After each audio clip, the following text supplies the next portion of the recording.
What's going on, everybody? Welcome to another edition of No Bull-ish TV. Thank you for joining me. We start a little bit early. That's because I want to come in early to introduce my next interview, which my next guest, Mr. Anthony Gray. Mr. Anthony Gray has been a staple for the bully community for a very long time. He ran with Keno Aries of Black Label. You couldn't separate them. When you seen one, you seen the other one. It was a straight representation of Black Label when you seen the both of them. Thank you so much. Hey, Troy, man, I love you, fam. You're a true brother, man. I really love you, man. Real talk. And actions speak louder than words, so you already know what it is. But we're here to what I do this podcast for, man, is to help the younger or newer breeders, not even just the newer, but not just for newer breeders, people that don't know certain things, man. This is for everybody, but mainly for the newer people, man, so they can get all of this knowledge, get all of this information from the guests that we have on, man. And this one is no exception. This one, Mr. Anthony Gray has been in this game for a very, very long time, and he has put hands on dogs that we dream about, that we actually dream about, man. These American bullies that we see on pictures, that we see on videos. He actually put his hands on them, if not handled these dogs. All right, so let me play my guess on. Y'all be easy, and we're about to have Mr. Gray on in a few seconds after I play his intro. Let's get it. Then we are bait, just get the flate. Sean Paul and 2 hard there for set things straight. And at the dust of them have to put them fate. Get them so them don't wait. No debate. You up now? Check it. Well, woman no wanna bait. Them not gonna feel violate. If you accelerate pan a day, the more you infiltrate. Woman, the more you tear down them wall and them gates. In a year, what mistake? Woman no wanna bait. Them not gonna feel violate. If you accelerate pan a day, the more you infiltrate. Woman, them why you tear down them wall and them gates in the year. Well, woman, I want no good from an boat where you are. You fi tell that fi tear off his suit. Them no want no dude whenever in the mood, and them no want no little boy with no girl attitude. Well, I know nothing for we either. You know the girl them pathway, man a slide and a glide. It's a natural thing for we collider. Bedroom argument leg fi divider. Get you right, woman no want no bait. Them not gon' feel violate if you accelerate. On a day, the more you infiltrate. Woman, the more you tear down them wall and them gates. In a year, what we say, them man no want no bait. Them not gon' feel violate if you accelerate. On a day, the more you infiltrate. Woman, the more you tear down them wall and them gates. In a year, well, natural like a fruit pandit. Yellow get ripe, so road boy forward, no bother play. No see, say she name Queen Bee, but to make her beg and a wait for Nandy and a plea. Well, she want a crowd fit here. Need a little loving and say why you draw nearer. But you're fair, in your heart you know one figure there. Disappearance and fall will appear. In the year, woman no want no bait. Them not gon' feel violate if you accelerate. On a day, the more you infiltrate. Woman, the more you tear down them wall and them gates. In the year, one mistake, the man no want no bait. Them not gon' feel violate if you accelerate. On a day, the more you infiltrate. Woman, the more you tear down them wall and them gates. In the year, well, no time for debate. Them don't want to wait. Them want a good loving for them appreciate. Them want a good man to caress them man. They girl them want a man with the rightful program. Well, wanna listen to the dirty. Girl them the way of it key and work it. Them no bother talk about your mind too smutty. Turn up all I got a lot of sweat for we bossy. Them no must say, woman I wanna bait. Them not gon' feel violate if you accelerate. On a day. The more you infiltrate, woman, the more you tear down them wall and them gates. Hey, check. What's going on? Today, we have a treat for y'all. We have Mr. Anthony Gray. How's your day going so far, man? Going good. Can't complain. Yeah. For the new people that really don't know too much about you, can you explain how you got into dogs? What kind of dogs were you first introduced to as a child, and Well, where?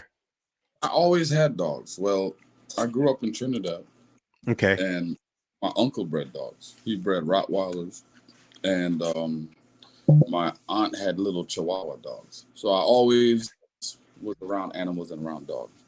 Right. When I started with I worked for a rescue when I got a little bit older. When I Hmm. moved here, I worked for a rescue at PetSmart. Every Sunday, I would go in there. I would take the problematic dogs. I would keep them and train them and rehome them. And then from there, I bought my first bullet because that's you know And what year was that? that was the breed that 2005 or 2006. I can't really remember, Okay. but it's one of those 2006 in between there. All right. So you were already pretty much advanced as far as the knowledge of dogs and breeding and everything by that time. No, I just had. It was like dogs were inclined to be. They like to be around me for some reason. If it was a dog, I could pet it, I could touch it, I could play with it, I can walk it. It was just something like that. Like dogs were just something that came natural to me. So So I did. uh go ahead. I Go didn't hear ahead. you. I didn't know much, but dogs were something that was natural to me. So what got you serious, started educating yourself about the American bully? Obviously probably when you started when you went to a show, that's probably your first um experience as far as Yeah. in the ring and stuff. Can you share that with us? Well, I was playing football first. I was an athlete first, so competitive was in my nature, being competitive. So when I went to my first show back in 2006, I believe it was. I think it was in Greensboro, North Carolina. Right. I took my dog out there, and I didn't know what I was doing, but I took my dog out there just to see how everything was ran, how it goes, and just to meet people. Then a couple months later, I went to my second show, which was in Fayetteville. I think, yeah, Fayetteville, or somewhere here in North Carolina. The Lady J show, and that's when I showed the first dog, which was Six. Me and Timothy Sinclair were partners. So how long have you been in the game at this point? I would say since 2006 till now. No, I'm saying where you were speaking on Oh, when you I, first showed your dog. What How many years were you in, or how it many was, months? Or it was like a year probably. so in between that, how did you gain the knowledge, or who did you I gain heard. the knowledge from when it came to show dogs? Because just watching can be confusing. You have to have some kind of interpretation of what's going on. Okay, it's called faking it till you make it. At that point, you try to impersonate what the winning person is doing. Right. That's where I was at. So who was the winner that you was impersonating? Oh, I don't know, There was a but few of them. You were just looking at people who were getting first places. yeah, or anybody that won first place, I want to see what they're doing because obviously they're doing something right. So I'm gonna look Right. at the winners, see what their dog look like, see how they stack the dog up, and I'm gonna try to emulate that. But after that, I found out it wasn't that easy. It wasn't that Right. easy. So I started emailing people. At that point, the MSN boards, you had to email people. You couldn't just call somebody and be like, "Hey man, what's this and what's that?" Right. Unless you knew them. I was new, nobody knew me. So I was contacting the people that were winning. Hey, what do you know about the breed? What do you know about these dogs? How do you do this? How do you do that? A lot of people did never responded. Right. But that didn't stop me because I wanted to know. So I kept messaging people and messaging people, and finally people started responding. And I took the little knowledge that they gave me and I ran with it, you know. And I met Ron Ramos at my second dog show. He gave me my first blue ribbon. I was showing six shooter, Timothy Sinclair. We were partners at that point, and I said she. Hmm. he we acquired a dog called Six Shooter. She was a UKC dog, but she was bullier than what those people wanted. So she was Right. an outcast. She was So considered we took her overdone. and we took. Yes, she had more bones. She had a bigger head. She had more body than they were supposed to have. So shoot, that's what Speaking to Mr. Sinclair, we're good doing. evening, Mr. Sinclair. What's going on, Tito? What's popping, Mr. Sinclair? What Trying to get him on here too. I'll get them on here for you. But yeah, Yes. man, we were there, So how and did you meet? How did you meet Tim? I had a litter of puppies, Hmm. and he was interested in one of them, Okay. and that's how we got to talking. And after a while, we talked for a significant amount of time. I went to his house. Hang out with him, and it just went everything moved forward from there. He was into dogs. I was into dogs. He had a lot of space. I had limited space. Shit, let's do this. So both of y'all were fairly new into the American bully breed. Yes, Okay. All but right. not That we got that picture painted. but not dogs. Right. Like he bred pit bulls for years and years and years prior to Right. that. Well, American bullies. What? Because it's all new when you're getting into American bullies, and not just getting into American bullies. When you're actually exhibiting these dogs, it's a whole different. It's a whole different ball game. Yes, it's a whole different ball game. It's actually a sport. Right. It is. To me, it is, at least, Mm-hmm. because I'm going out here to compete. I'm an athlete. I like to compete. I like competition. I don't like to take the easy road, because the easy road don't never get you nowhere. So I like to bring quality and exhibit that the quality in a way that I can't lose because of the background that I came from. I had to beg people to tell me the stuff that we're giving away for free now. Right. Like, the knowledge didn't come overnight. I had to pull some teeth, some strings, some everything to get bits and pieces that I had to put together and try to figure it out. But Ron Facts. Ramos helped me out a lot. He mentored me for a really long time. Still a good friend of mine. And the best thing he ever told me was, he said, "It's not what you say to people, it's how you say it." Because as a judge, I have to explain to the exhibitors what is wrong with their animal. And if you don't know how to relay that over to the next person, you can sound like a real jerk. We're gonna get into the judging part. Let's stay on when your shit days, the shit rolls downhill, because that's what a lot of the viewers now are going through. They're just beginning.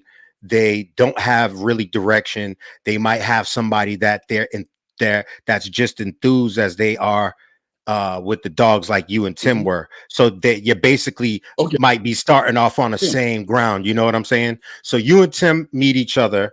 Yeah, he's interested off of a dog that you had in a breeding. Let's go. All right. So he got the dog, and we started from there. Now we decided we wanted to do. His name was Mythological Kennel, and mine was Superior Bully Kennel. So we decided, let's just put the two names together, and then we'll just move on from there. Right. So we thought we were gonna make this American Bully, right? Okay, we're gonna do this thing. So we started acquiring bits and pieces and chunks and listening to the wrong people. which seemed to be the right people at that point because we were listening to their view on the American Bully.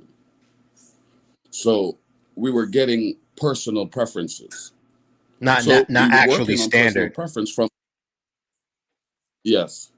There wasn't We a were working standard. on personal preferences from, what year was the there was standard a created? standard. Okay, all right then. That's all right. So that's clear. They was There was, basically doing like people now. They're going off their own what they want versus what the American Bully truly is. yes. So we acquired a bunch of dogs. When I say a bunch of dogs, we was buying up stuff left and right. I was at football. I was sending him to buy the true story. I sent him to get a dog. I said, Tim, this is the one. Go get it. He went in and got her. When he got there, he called me. He said, Aunt, I don't know about this one.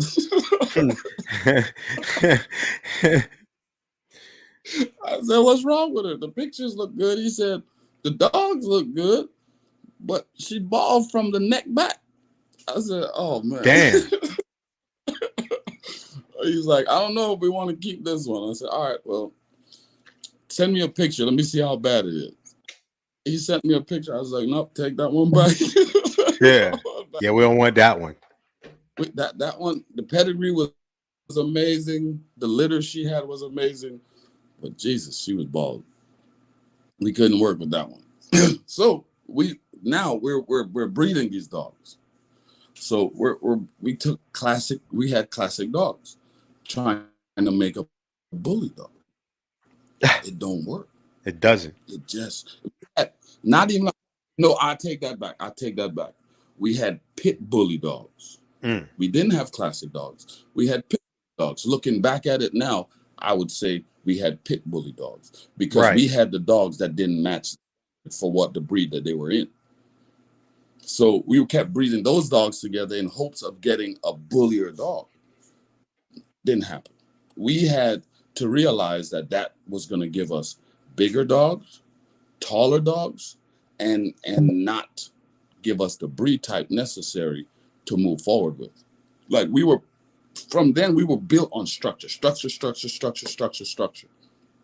Yes, structure is great, but in order to get a bully, you have to add those features to what we have. So you got to move towards pheno more than anything. It's the look. You have to get the look. The look don't just appear. So we went through a couple of breedings that produced some nice dogs that champed out and did their thing in the show ring, but we couldn't get that dog because we were working with the dogs we were working with. Now, if you look at his yard now, it's a whole different story. Right. Both of y'all yards. So we learned from our mistakes. We learned a lot from our mistakes, how to keep our structures to stay the same, and also how to change it up without compromising. Because you've been down the road where structure, and you couldn't change it back. You couldn't change it to the bullier version. So now we have that concept, how to do it that way. Now we can use that concept, flip it over on the other side, and we can do the same concept over here with bullier dogs. If that makes sense. So what blood? Yeah, it makes sense. What blood were you working with, or what were you going towards? It was old. We had a Paddington grandson. Damn. Matter of fact, this dog, James Cooper when James Cooper was breeding dogs, we had a dog off of his dog, Hate. You saw those shirts that he had for Hate? No. Well, he had a dog called Hate. I had a female off of him. So we had old James Cooper, you said? Yeah, James Cooper. Bully Supply. Okay. Bully Supplies. He had dogs. He bred dogs back in the day before he started printing, doing the t-shirt business. Tim said D-Boy and the Freckles litter was your first bully production. Yes, sir. D-Boy and Freckles. That was my first bully, and that was a bully we acquired through Craig Pruitt. Okay. She was bred Dozer Daisy, bred to D-Boy was Little Man, which was PDB Strong's son, bred to Iceberg Macho stuff on the bottom, which was some watchdog stuff bred to some edge stuff. Produced us a really nice litter, champed out a lot of the dogs in that litter. So y'all kept all of them. We kept a pretty fair share of them. Right, because that was y'all first bully litter. Y'all wasn't trying to let nothing go. Y'all was trying to build on that. No, we tried to network and play some dogs out, but it didn't work out. Uh Learned a valuable lesson there as well. People don't always do what they say they're gonna do. So, we lost a couple of dogs like that, and we promised not to do that again. Mm, Unless we really know you and been around you for a really long time, and we build a bond where we can trust you like that. because wow, that's because we take the dog seriously. We what don't I ever. would like to. What I would like to do is I would like to do a separate interview with Tim in a future date, and then have both of y'all on. That'll be amazing to hear both of y'all tripping Oh and man, kicking it, man. Because that'll be another one for the books. But I'll definitely like to get the both of you on here at the same time. the stuff that we can tell you about the stuff that we've been through. I already know. I We already can know. now we can laugh at it now because it is funny. Right. At least to us, it might not be funny to somebody else. But now that we've lived that, we gained from it as well. So we can laugh at it now because we overcame that. Right. Okay.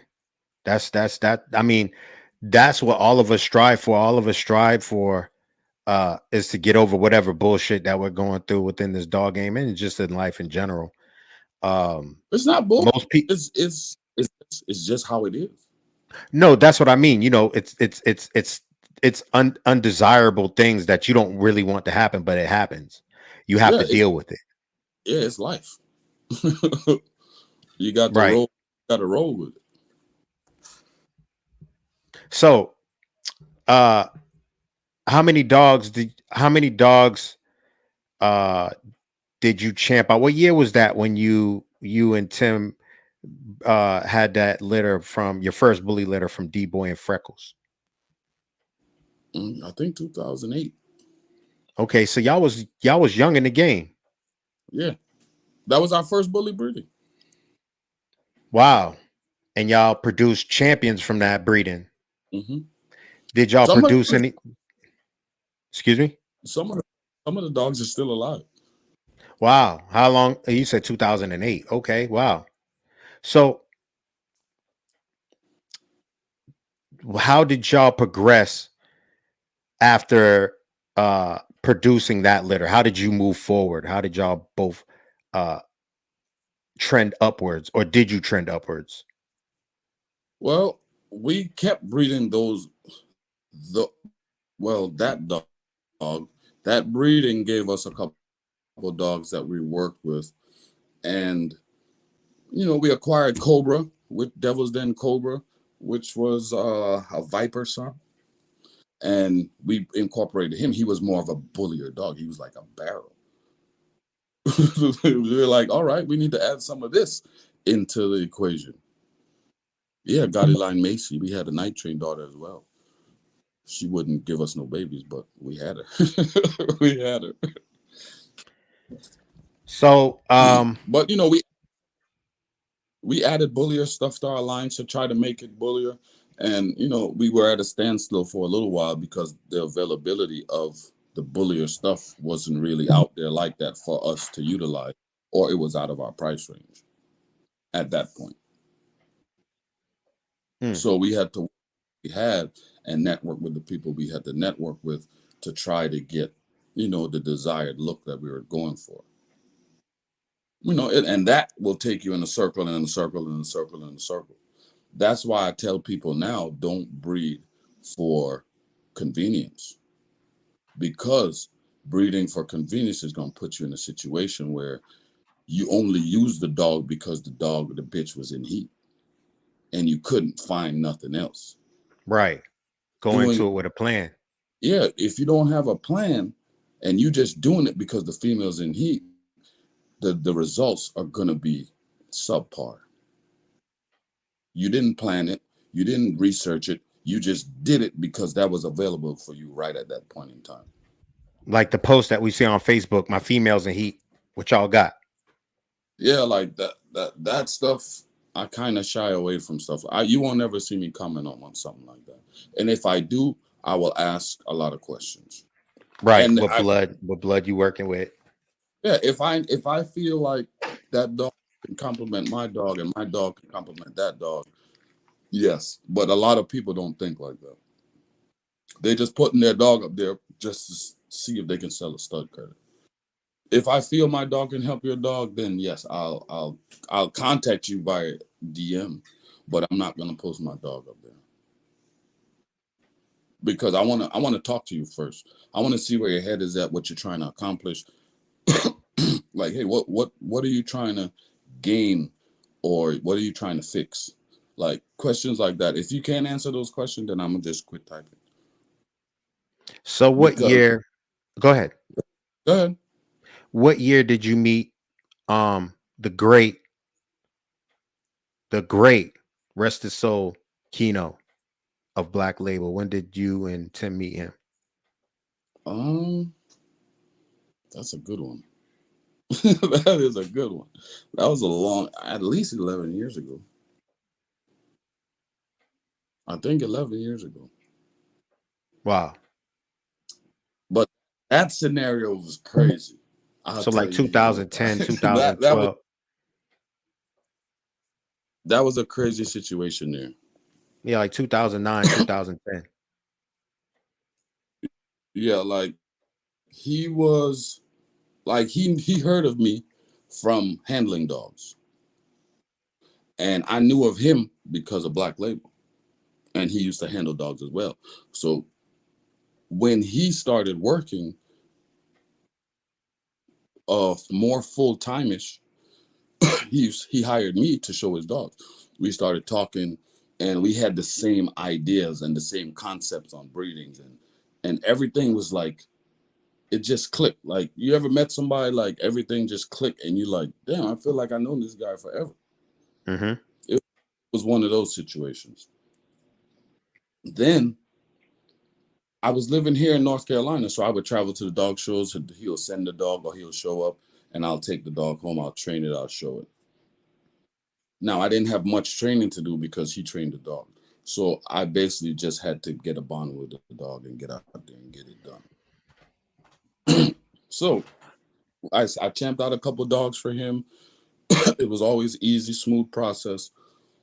Then I had an issue going on here in North Carolina. We're not going to speak on that, but it was some personal stuff going on. And I was talking to him while it was going on, and he was like, yo, you need to get out of there. And I was like, what you mean? No, I'm good. He's like, no, you need to get out of there. I said, what you mean by that? He said, well, what's the nearest airport to you? I'm like, airport? He's like, all right, you coming over here? I was like, oh, all right. So he bought the plane ticket, and I had a breeding to do the day that I was gonna leave. And I said, I'm gonna go do the breeding. I'm gonna go to the airport. So I did the breeding, missed the flight, missed the flight. You left the dogs with Tim? No, but with Nick, with Nick. Nicholas had the dogs at that point. So I left. Well, no, Nicholas had, I left the dogs with Tim. Nick had his own kennel, which is Jayville Bullets. He'll come in the picture here soon. So I left, and it was a breeding that involved one of his females anyway. So I got to the airport. I missed the flight. Just so happened he rented a limousine to come pick me up at the airport, and they ended up going to jail. because somebody in the limo was at the club and he licked the girl's back.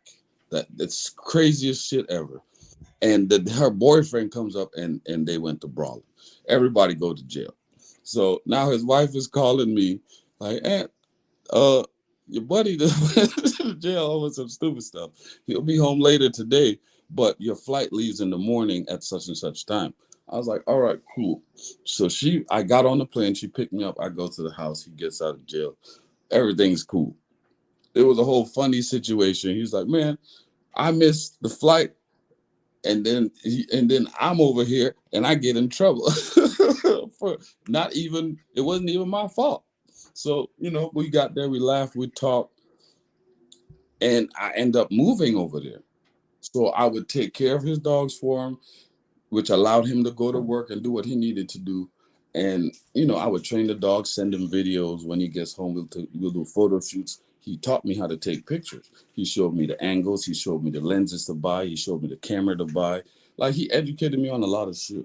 And from there, I stayed there for 4 or 5 years, and we destroyed Texas, Oklahoma.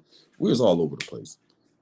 Like, we would show up to a dog show and we would have to turn down dogs because it was only 2 of us. Like, I would go to a dog show and have 15 to 20 dogs, and I'm like, no, man, ask him if you want to show it. Ask him, because I'm tired. I'm in every class. Hold on, keep on talking. I'm put the AC on. So it was a very, very humbling experience to work next to him, because we elevated each other. If he saw me slacking, he would get on me. If I saw him slacking, I'd get on him.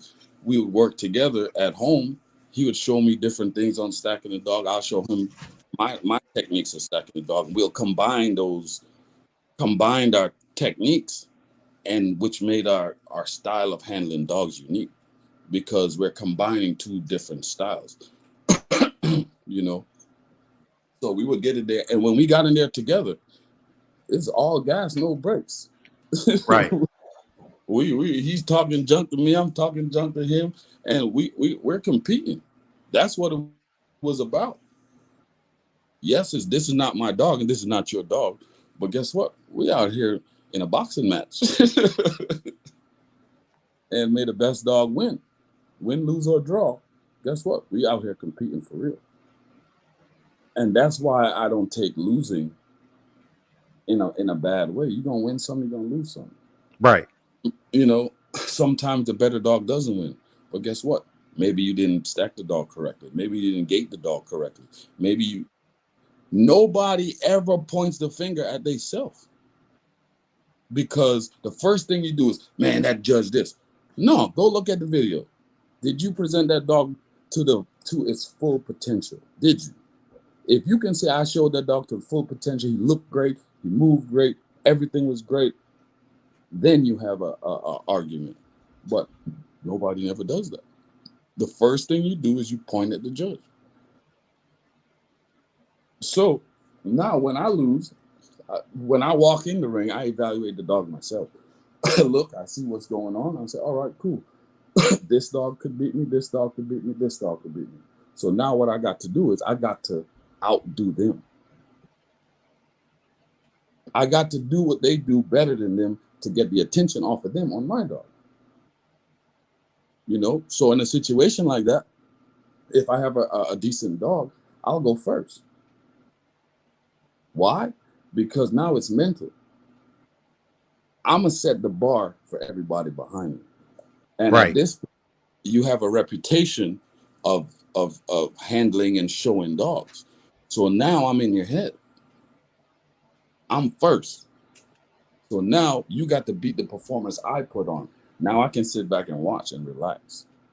The pressure's on you.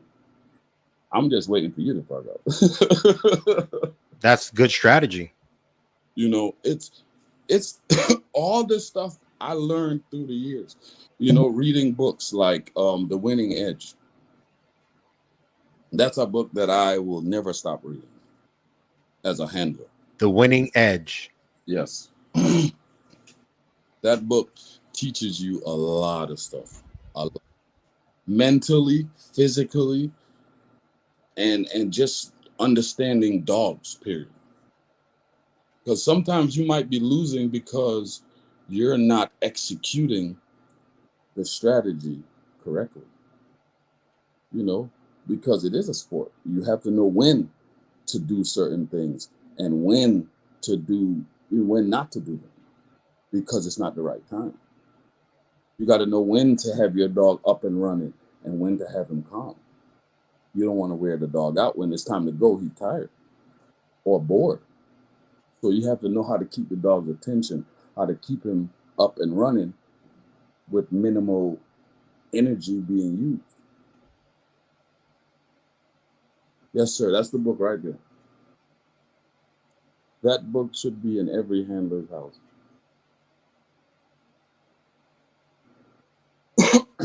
That book even tells you mentally how to get in people's head before you even walk in the ring. I'm about to buy that book tonight.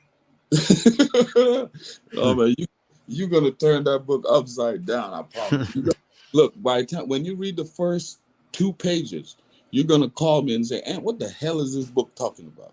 That's exactly what you're gonna ask me.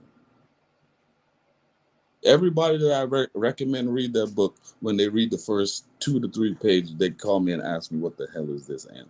I said, "No, keep reading.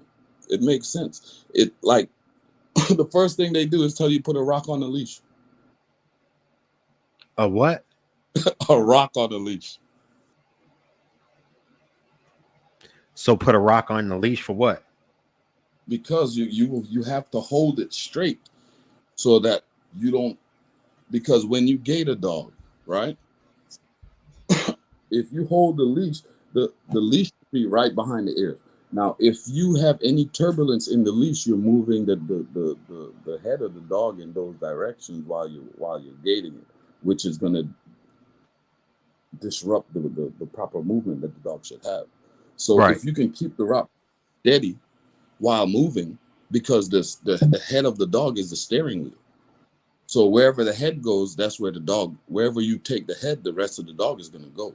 If you're zigzagging, there's no way the dog will have good movement, even if it has good movement, if you have a lot of turbulence going on in the leash. So it's training you to use a dog's head as a gimbal. It is. That's how you control a dog, the head. If you have control of the head, the rest of the dog will follow. Y'all heard it here, y'all. Y'all heard that. If you don't believe me, go try it. How do you get control of your dog? You grab him by you tighten up the leash around his neck, and you point his head where you want him to be. Because that's the steering wheel of the dog, the head.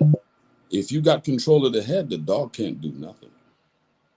So you're living with Keno. Did he create Black Label? Was he always Black Label at this time? Always there. Black Label was there before me, before I even knew who he was. Black Label was there. So Even he already had produced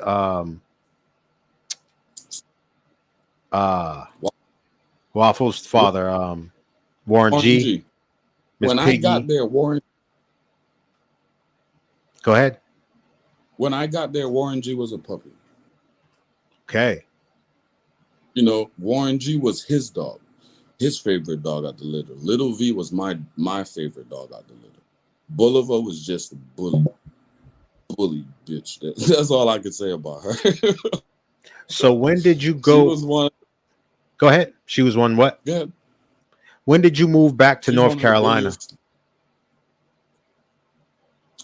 I moved back to North Carolina. I don't remember the year. Tim might be able to tell you, because what happened was I came to visit and Tim wasn't doing good. You know, he had some stuff going on with paralysis and stuff like that. And he still had a lot of the dogs we had, you know, because he continued to breed. This was after his accident. Yeah. So when I came and visit, I saw what was going on. And I, you know, as a friend, I'm going to help. If I'm in a situation to help, I'm going to help. So I'm not like these other people in the bully community that when you down, they take pictures, videos, and go on live when you fall out and post all the crazy shit.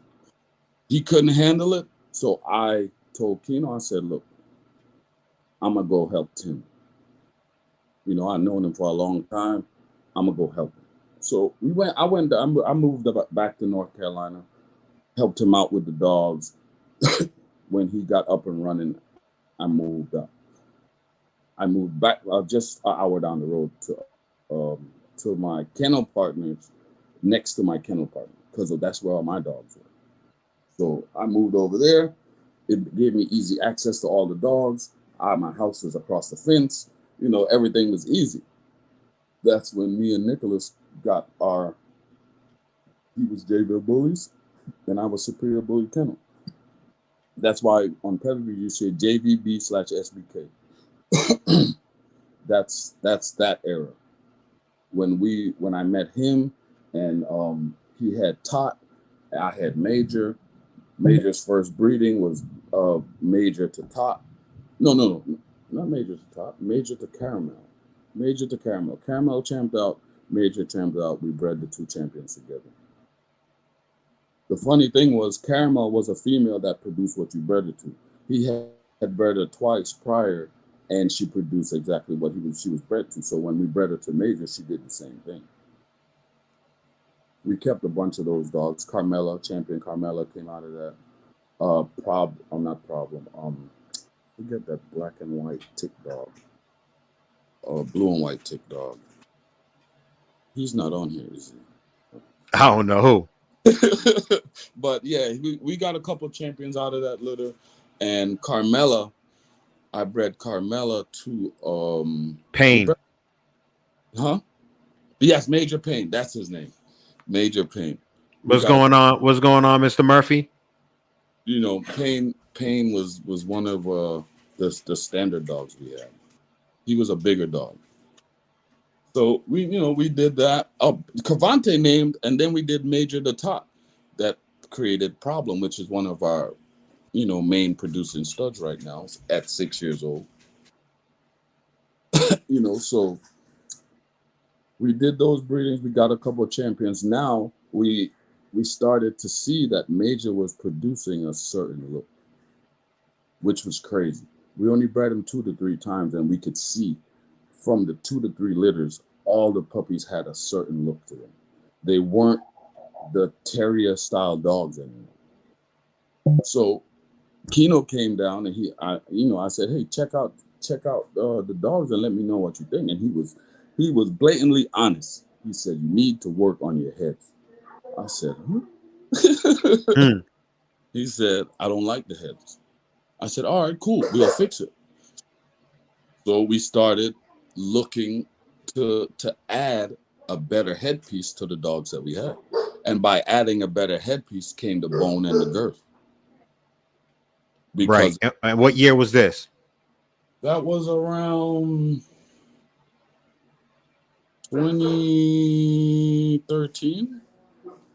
So were y'all looking to add a better stop? Yes. To the dogs, a better muzzle. So when you mean headpiece, you mean all in total? I needed a better stop and a fuller muzzle, a wider, blockier muzzle. That's what we needed.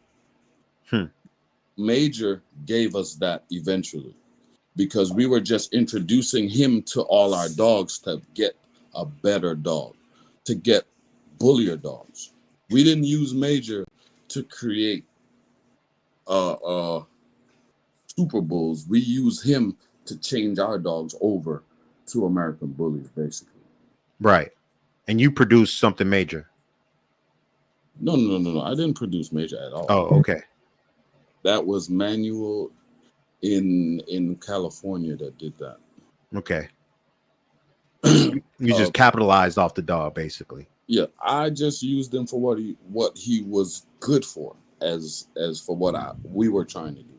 We needed a dog that had the pedigree and would produce a certain look. And we bred him a couple times, and he did exactly what we thought he was going to do, and we ran with it. That's dope. So what'd you say? Cavante, he named a couple of our dogs. He was there when Problem was a puppy, when Dan the Man was a puppy, when Payne was growing up, when Carmelo was growing up. You know, he saw the good and the bad. Some Right. dogs started nice and went all the way left field. That ain't You good. know, it happens. It So what happens. we do, Definitely. you pet home those dogs and you won't ever see them. You know, that's what a lot of people need to do actually. If a dog doesn't turn out to be what you think it's going to be, pet home it and give the person another dog, or say, hey, you can get something else. Just don't breed that. Right. So So where 2015, 2015. okay.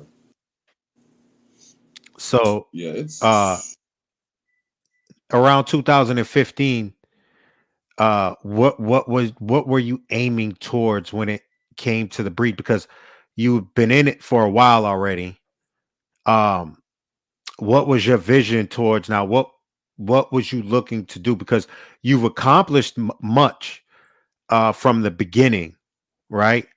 Uh, from being a handler to breeding your own product as far as champion dogs, and so you was already further along by then. Where was your vision in 2015? 2015. We were just trying to we were trying to accomplish making undeniable dog. We're still doing it to this day. We're closer than what we were back then Right. because of the work that we've put in so far. But we're finally starting to see the results of the breedings we did back then.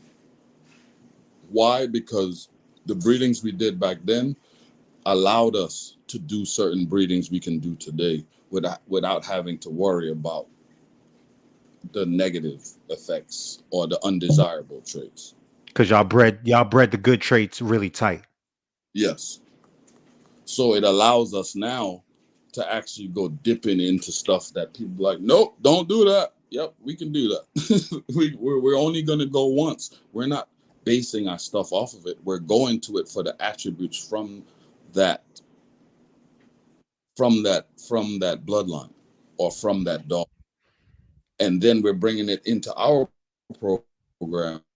We're incorporating it, then putting our dog back on top of it in Hmm. hopes of taking the added features and breeding away from the negative, taking the positive and putting our positive back on top of it, which would subdue the negative from popping up,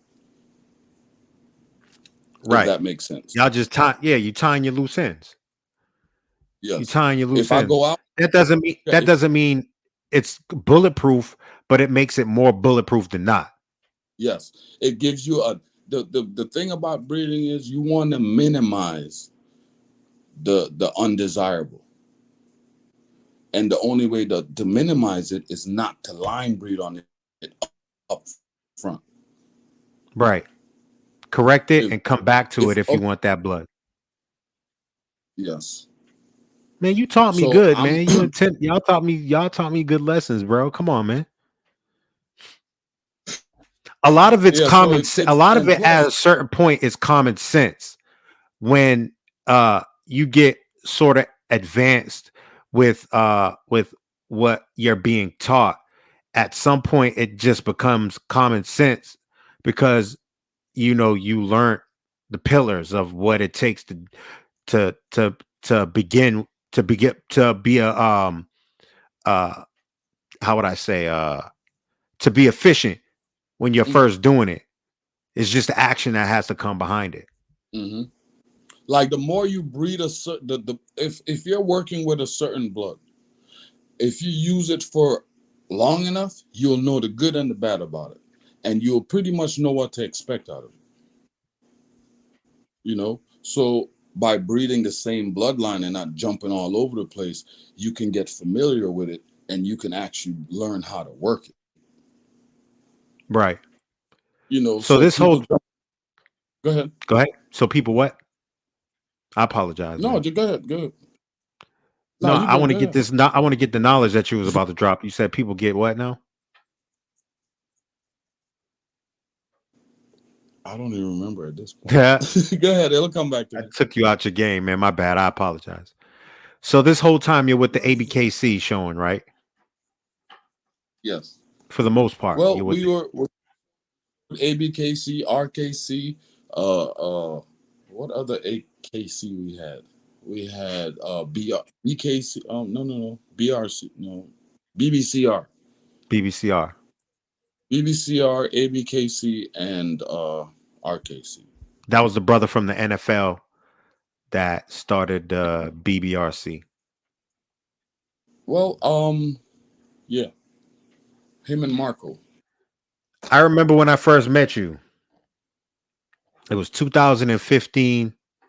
No, it was 2016 at uh uh Allentown? no, it was Maryland, Bel Air. It was a rainy ass day. I had that female siren, that tricolor female. Um, and I was Tone's boy, and he was Black Label. And I was blessed because I was getting. I don't know if you knew I was Tone's boy. I think you did, but you see me coming out the ring. You was like, "Hey, look! I'm gonna show you something." And you pulled me to. I didn't know who the hell you was. I was like, "Oh shit," you know what I'm saying? But you knew who I was. You was like, "Look!" You said, You pulled the lead down, right? Mm-hmm. And you pulled it up this way, and it was going around in a circle. You said, "See, you got the lead on wrong, so you can't control her. You got to be able to control her." So you All right. switched it around, pulled it down, and then locked it. And then when you locked it, you moved her and you pulled up, and she held her head up, and she was gating like that and not with her head down. I was like, Mm-hmm. "Oh shit!" Well, like a whole See, but brand new dog. that goes back to that book. Remember we was talking about that a little bit Yeah, earlier? yeah, I'm getting How that you book. control the head is the steering wheel. If you control the head, you can take the dog wherever you want to go. Let me see. He And said, how "You did that work out for you? shit." I champed her out at 11 months.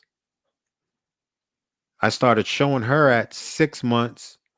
So it took, maybe like 4 or 5 shows. I champed her out.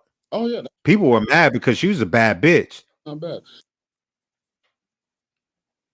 Yeah, So Cravante came on the scene around time. he said, Aunt used to Yeah, we wait would, man. in my yard and I used to jump out the truck and drive to a show.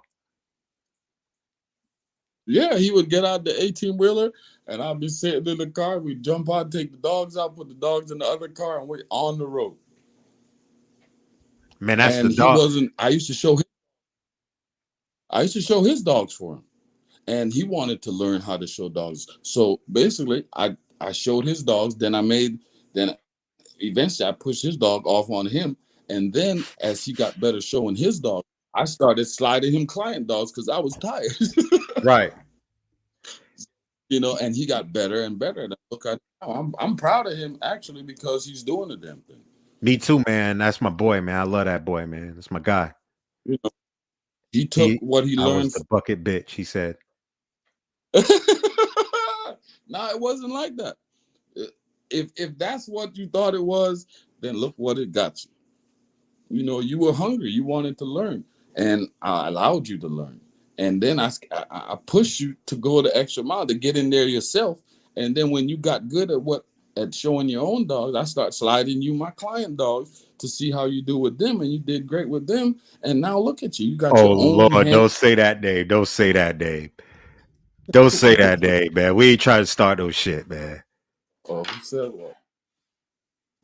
I can't see none of the comments. I've just put it up right there. You can see it right now. You'll bust out laughing. Oh no. Let's stay away from that one. We could have a whole discussion.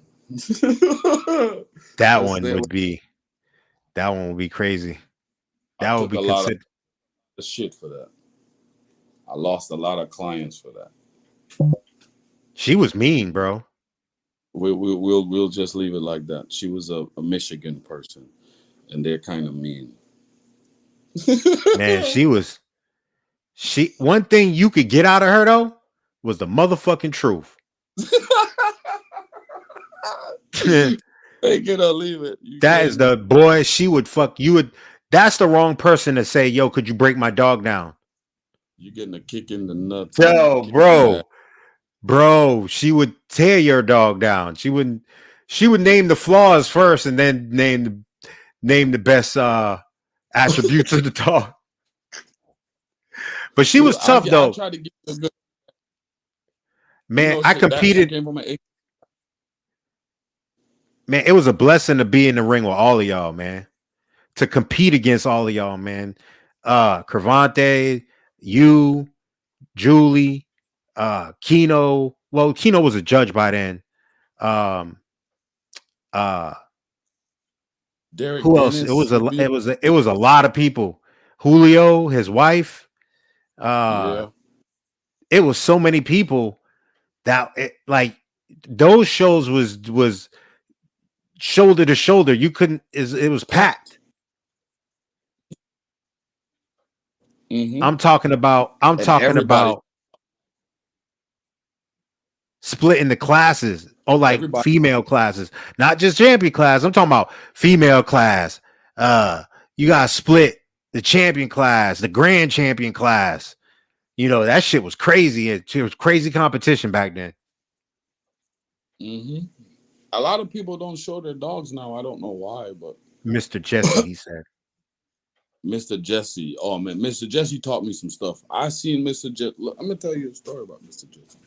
Mr. Jesse sent me a dog to train, right? And I trained it and I showed it. I said, Mr. Jesse, I can't get this dog right. He said, man, it's easy. He took the dog, stacked it up, went around the ring, won with the dog. I said, what the hell? I said, Mr. Jesse, how you do that? He said, you'll learn one day.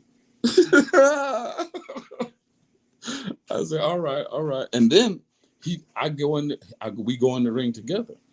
He said, look, I'm about to school you on some stuff. I said, all right, whatever. I'm gonna whoop you this time. Yeah, right. He went out there with that dog and gave me the business. You hear me? I was trying so hard that I jacked the dog up. And he got me. He beat me. Because I was so focused on beating him, he got He was me. doing too much. I was doing too much. I was doing too much. Fucked your head And up. I learned from that experience as well.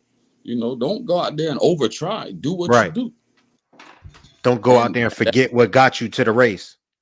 Exactly. Don't go out there and try to emulate somebody else when you didn't try that on your dog before. Practice what you preach. If you practice this is what you get out there and do. If you want to work on something, you work on that at home.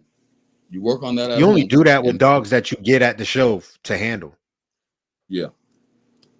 That's what this real. That stuff there is rough. Like That's where the real skill comes in. That's why you the GOAT. People used to say that I like being a handler was an advantage. It is not. It is not. I repeat, it is not. I don't know these dogs. I don't feed these dogs. I don't know their name. I don't know their name. I got this dog 5 minutes before I walked in the ring, and we got to get out here and get it done. Right. So how am I at an advantage when your dog, if you handling your own personal dog, and I have a stranger's, a client dog that I don't live with, or I don't feed, or I don't train, and I get out here and beat you? No, that's just you complaining. You need to do better. Right. Or to Because get a if I better can beat you dog. with somebody else's dog, get a better dog, or learn how to present that dog to its full potential. So being a handler is not an advantage. So best advice for getting puppies ready to show handle them a lot. Take Handle them them a out a lot. lot. Hands A on. lot of exposure with people. Mm. Stack them up in front Take of them around people as soon as they, yeah, stack them up in different places. while people want to pet At a them. young age, Stack them up. yeah. Teach them how to stand and stay. Socialize them. All that is key parts of, because show dogs are not born. You have to raise a show dog. You have to Positive expose them to certain experiences things too. that a When normal dog. it's not a job for the dog, it's a Mhm. job for you. It's not a job for the dog. It should be a pleasurable experience for the dog, in order for him to perform Mhm. at a fluid pace in the ring. Tail wagging, head Ah, up. mhm. So, That so all that stuff. um, what year did you become a judge for the ICBR? And I became a how's judge that when they experience? first came out. How's that experience for you going so far? I love it. I love it. The ICBR gave me an opportunity to actually teach people and educate people on different breeds, which is something that I like because you're constantly learning. You can't just sit back and be like, all right, cool, we're going to judge this weekend. No, you might get a breed of dog you might not have not put your hands on before. So you got to get in your book and get familiar with the standards and the flaws and the disqualifying flaws, because you never know. There might be an AKC person walking in here with a dog, and they understand their dog and they know what's wrong with their dog. And when you as a judge cannot pick the correct dog or cannot tell them exactly what's wrong with their dog, it makes you look like a fool. I don't like that. So Mm. I keep my head. Right, you I'm keep gonna your make head you keep your head in the books. Yes, and even at the shows, if there's a book on the table, there's the breed book, the breed standard for all the breeds that we allow, and even other breeds. So if you feel like you're not 100% sure about that breed, you can go in the book and you can flip through it real quick, and all right, cool, got it, and then you handle your job. Wow. When the bullets are flying is different, huh? When you're in there and Oh there's yeah, you competitor. got. Yo, I'm telling you, a lot of people don't understand that being a judge is like you're on an island with a whole bunch of people looking at you. You're on an island by yourself. You can't, hey, what would you do? No, this is on you. So you have to be confident in what you're doing and understand the breed to make the right decisions. So, you got to be educated and you have to stay learning as So a judge. how do you feel the breed is moving? Like, is it moving in a positive state? Do you think it's stagnant? Do you think it's moving backwards? I, I would say I don't think it's moving backwards. The only breed I would say is having a rough time right now is the exotic breed, because I'm starting to see that as I talk to a lot of them and speak to a lot of them, that they don't really care for the standard. This is why they're having a problem, because they don't care for the standard, or they don't breed towards a standard. They breed for their liking. So they'll continue to have that problem until they all decide to breed towards one type of dog. But the American Bully, I would say it's moving in a forward progress. Now, there's issues with the breed that come with the breed that, we're going to have to iron that out. But I think the breed is moving forward because there's certain people that breed certain styles of dogs that are necessary for the breed to move forward. Like, okay, let's take a look at this. Let's do it. If the extreme breeders, right? Those dogs are necessary. They might not be the best structurally sound dogs, but they're needed to add to the dogs that don't have it. The Man, you dogs got that so don't many have it, people that don't understand that. You got people that think they could just breed terrier type dogs to terrier type dogs, and through the time, they'll just get bigger and bigger and bullier. you can't. It ain't gonna happen. We tried to ask him. No, I That's just why know I feel strongly about it. I understand through genetics too. I've seen it We too. did. It's not gonna work. You have to have a balance. And with a new breed, trying to get a certain look to it to establish that look, I think the American Bully is on its way to. Well, it is doing that. It has an established look. When you look at American Bully, you don't see a pit bull anymore. You don't see a pit bull on steroids. It's an American Bully. It's a new dog. It's an American Bully. This is what it looks like. It Big evolved to heads, what it was blocky supposed to cheek. be. Yes. So now we have a distinguished look. That's what they were going for. That's what we have. Now we have to put the dog back together. Not back together, but we have to pair the dogs correctly to continue on that journey. A lot of people do, a lot of people don't. But those people are still necessary because they're creating dogs that will help the people that lack the type so they can use those dogs, acquire it, and they can go away from those dogs. That's what a tool is. A tool for me might not work for you because I'm doing a different job. Every tool is different. You That's a see what I'm fact. saying? You That's a know, fact. if you fixing cars and I'm building houses, we're not using the same tools. So when people say tools, yeah, that's a tool for you, but that's not a tool for me. Right. You know, so that tool might work for you, but what I have, that's not a tool. That's a regular dog to me. That's just something normal. It might be a tool for you, but it's not for me because I already have that. So a tool can be a classic dog. A tool can be an extreme dog. A tool can be a standard dog. The word tool is really a broad spectrum. It all depends on what you're needing. So that's going to be considered your tool. Whatever you use to better your program would be your tool. It could be for anything. Eye separation, bone, feet, tail set. That tool I you mean, eye use. set. Yeah, whatever tool you use to better your program at that's what it is. Damn, man. So we are over it. We are at an hour and 8 minutes. I don't want to take up too much more of your time, man. I know, you're a busy man. You got things you got to do, man. I definitely appreciate having you on, man. We got to have you on again. And I No, would, we'll get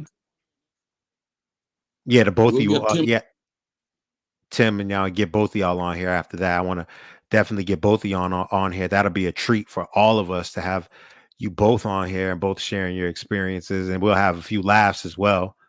Oh yeah, So that, so again, you know. I would like to Like, personally, I'd like to personally thank you for being a mentor to me, for actually giving me jewels, giving me time to, because everybody doesn't have that advantage to speak with people like you, or have people like you to where I can just hit you up and you just answer your phone. We could talk dogs all day. Everybody doesn't have that as any advantage. But before I let you go, could you um talk to the new American Bully breeders and give them some words of encouragement and maybe some advice? well, my key words of advice: if you're new, starting off with the American Bully, read the standard. Read the standard because you can't make something if you don't know what it's supposed to look like. So if you read the standard, it will give you a clear idea as to what you're trying to shoot for. So I would say read the standard, then go to dog shows, check out the dogs, see what style of dog you like. If you like standards, pocket, classic, XL, you know, exotics, micros, whatever it is. You know, read the standard for that breed so you understand how to make it or how to build a dog of that stature. Okay, so just educate yourself by going to the shows and seeing the dogs. It will show you way more than a picture or a video, because when you see a dog in person, you actually get to see the physical attributes. You get to put your hands on the dog and see what's right and what's wrong. And you'll get to see the true dog, not the glamour shot picture, which is not a bad idea to have glamour shot picture, because the job is, my job as a breeder is to catch your attention.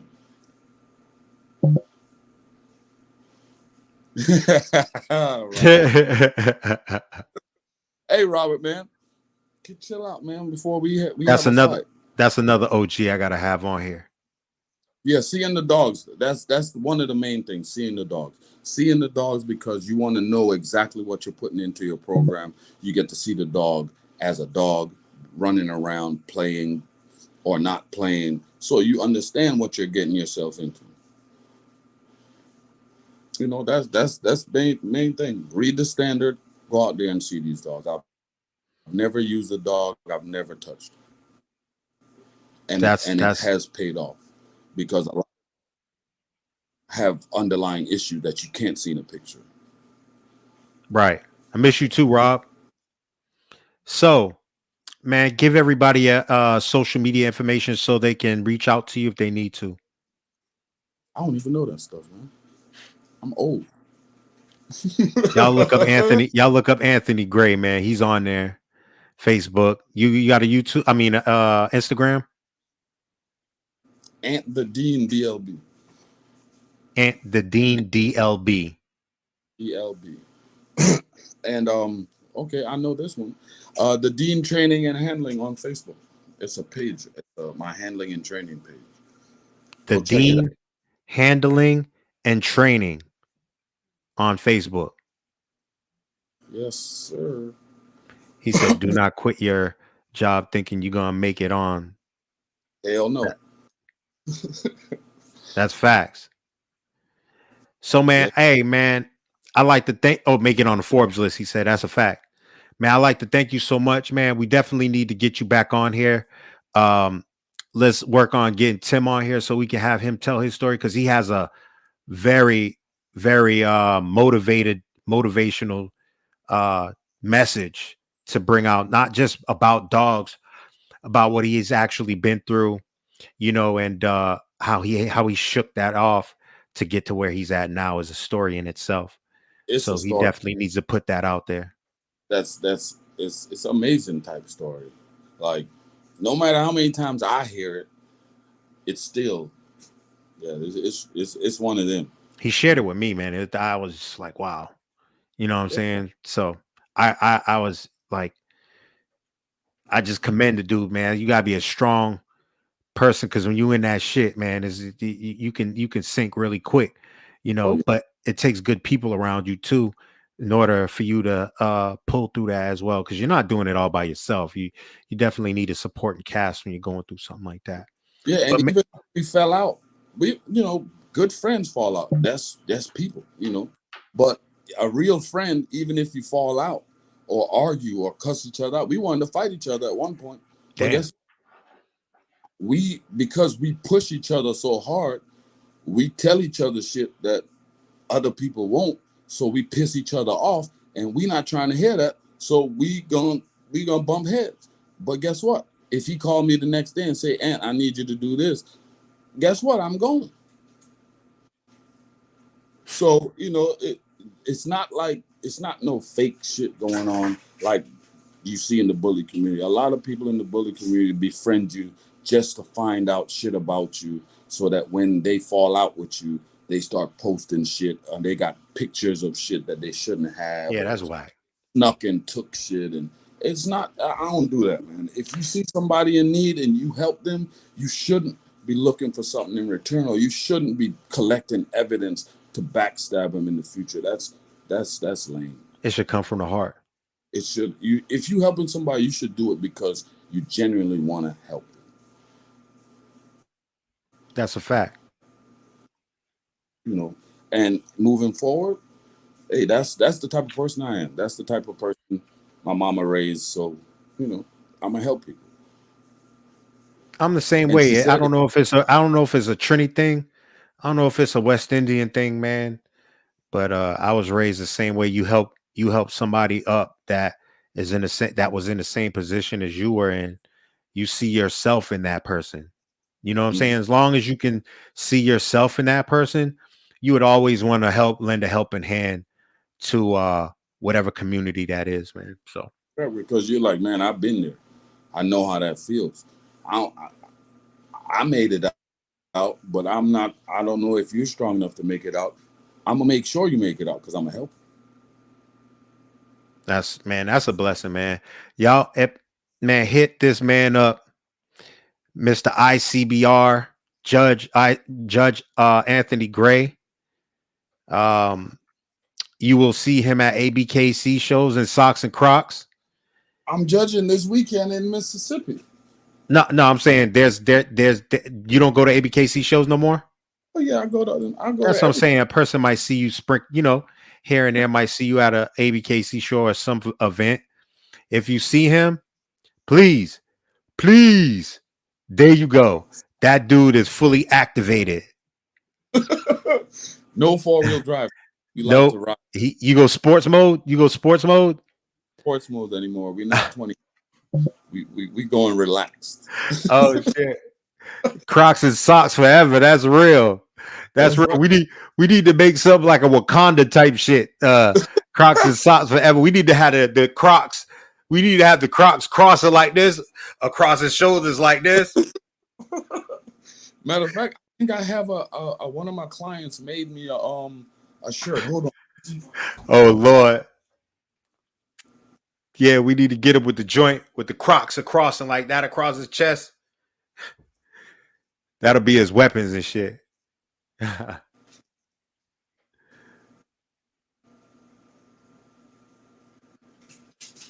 No, I can't find it. It said in these Crocs. It said in these Crocs, a great handler walked, and Oh he's shit. holding Crocs in somebody's hands. Like I was like, man, you crazy, man. But I appreciated it. But it was nice chopping up with you. And, we can do this offline all the time. So Man, I already know. But see, I want to share, right? Because if we really want to make this breed great, we need to pass the knowledge along. People need to know. We don't need to have this hush hush mentality uh just because we don't like somebody or because nah, man, if you're a true lover of the breed, you're gonna want to see everybody's dog represent the breed in the proper way, man. Because you see a dog that's not representing the breed great, you're gonna be like, nah. yeah, yeah. But I'm gonna say this: I don't get mad at people anymore.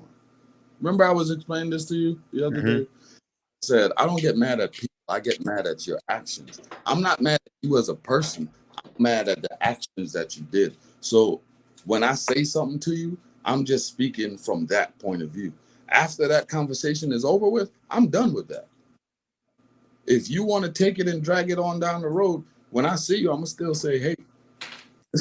I'm gonna still say, hey, I'm gonna say what's up because I'm done with that. I told you how I felt. You felt how you felt, and I'm done with it. So like tone. I said what I said. I meant what I said. But guess what? I'm gonna still talk to you. You Right. better talk to me because I ain't got no problem with you. I had a problem with that certain scenario, but as a person, I don't have a problem with you.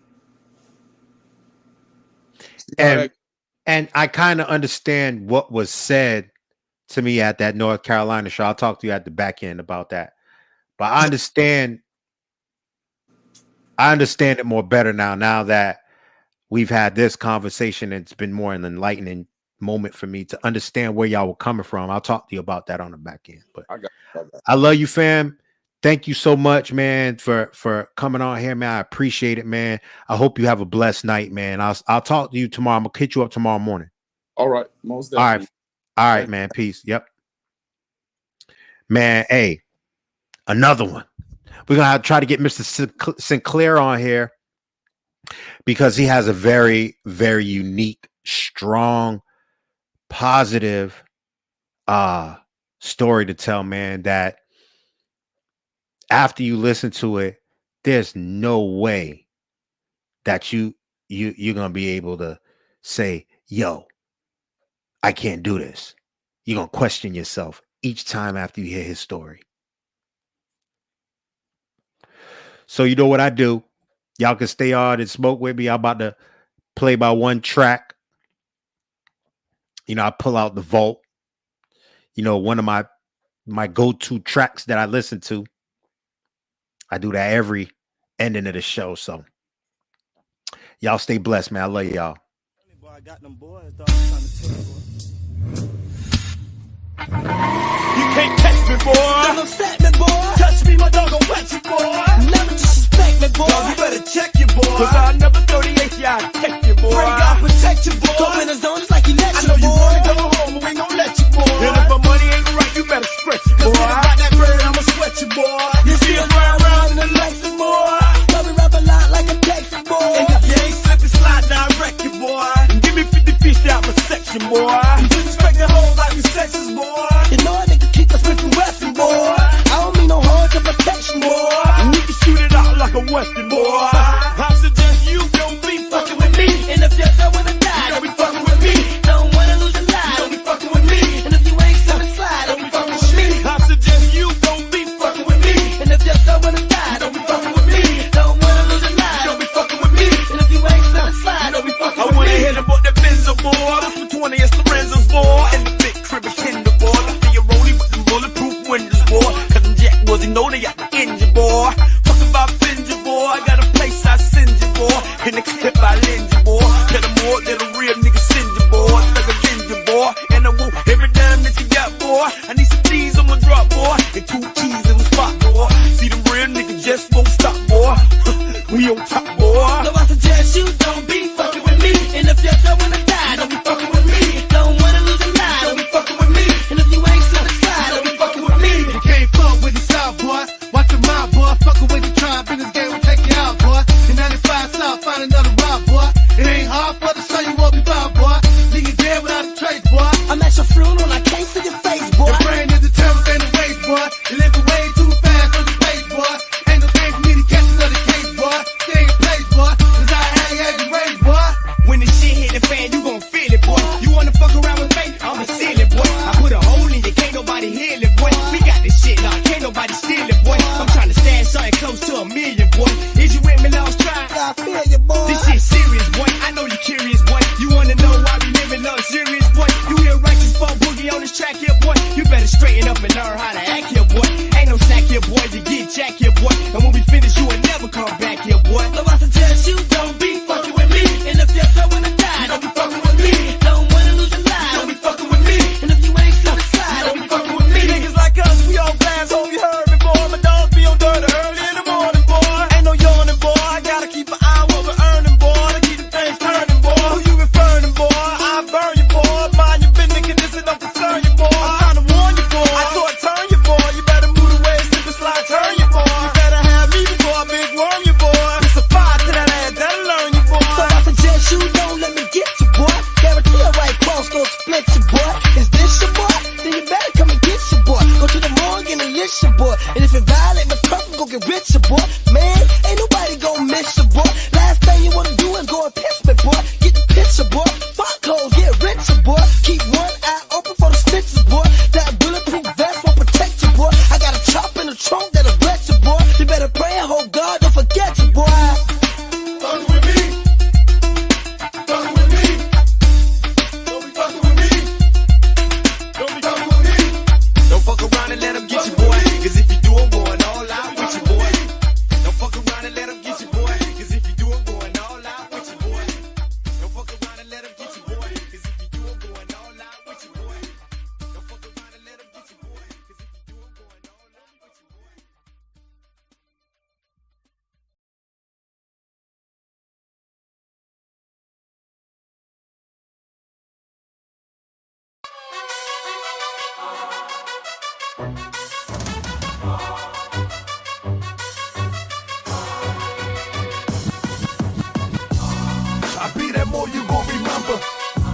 I'ma be that more you gon' remember. I'll be that more you gon' remember. To Harker Bay front line till the law call my number. I'll be that more you gon' remember. I'ma be that more you gon' remember, that's right. I'll be that more you gon' remember. To Harker Bay front line till the law call my number. If you a friend of the Moors, then you a friend of mine. I was told to watch my enemies, now hold my line. Those that speak against the prophet, they speak against me. And I'm speaking about the prophet over Drew Ali, who was the first to remind you and bind you back to Morocco, the mountains, Mississippi, and Quebec. Told you you wasn't black, proved it with straight facts. You tripping off trunks, you need to be tripping off that. Now here we go again, acting like you a slave. The same people talk European on the babe, and looking at women buying European hair. No love for self, but do the men really care? Hell no, cause they got a love for Europe. Whole generation chasing pills, weed and syrup. Yeah, they love Lil Yachty, Tucci, Gucci, Kodak, Amigos, Ross, Lucid. But when the love for the woman look like your mother, I guess they say it's all black when it's under the cover. Now cypher, I'll be that more you gon' remember. I'ma be that more you gon' remember, that's right. I'll be that more you gon' remember. To Harker Bay front line till the law call my number. I'll be that more you gon' remember. I'ma be that more you gon' remember, that's right. I'll be that more you gon' remember. To Harker Bay front line till the law call my number. All you super scholars holler, this era for the workers. You ain't building on the ground, then you worse than a twerker. You look and sound good, but that's only on the surface. Probably working for them people. Now tell me what's your purpose. Ain't worried about your homie, but know that I know every mo that rockin' fast. He ain't my bro. Yeah, you know I ain't slow. I seen it all before. How they try to kill the prophet, it was all for dough. And some got it right now. Don't say that I'm not down. I'm coming for my vast estate. I want my town, my sheriff, my stores, my school, my nation. Sick and tired of the procrastination and debate. Y'all keep hating when love is the savior. You don't love yourself, so you can't love your neighbor. That's why you kill and fight and marry out of your race. If you ain't for Moorish world, then get out of my face. Cause Chinese love China, Italians love Italy. If you used to love the Moorish world, come on and build it with me. Let's go. I'll be that more you gon' remember. I'ma be that more you gon' remember, that's right. I'll be that more you gon' remember. To Harker Bay front line till the